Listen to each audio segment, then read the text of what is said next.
дар мавҷ барномаи иттилоотии хабар.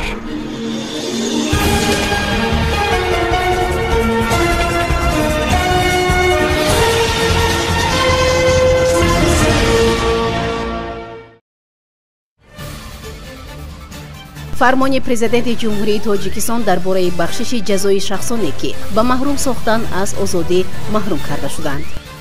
тавзеҳот ба фармони президенти ҷумҳурии тоҷикистон дар бораи бахшиши ҷазои шахсоне ки ба маҳрум сохтан аз озодӣ маҳкум шуданд.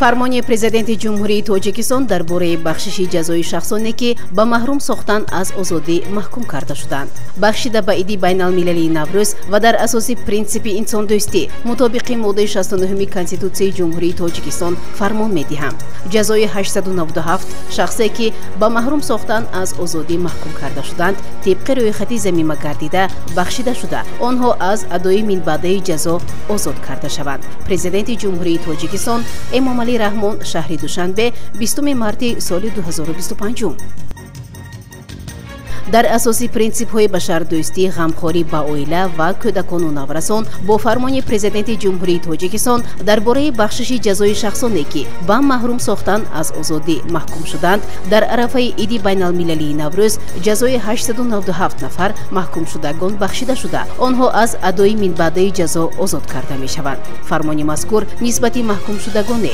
татбиқ мегардад ки барои содир намудани ҷиноятҳои начандон вазнин дараҷаи миёна ва вазнин аз озодӣ маҳрум карда шуда дар муассисаҳои ислоҳӣ адои ҷазо менамоянд. хабар медиҳад Амид Ховар. дар мавҷ барномаи иттилоотии хабар.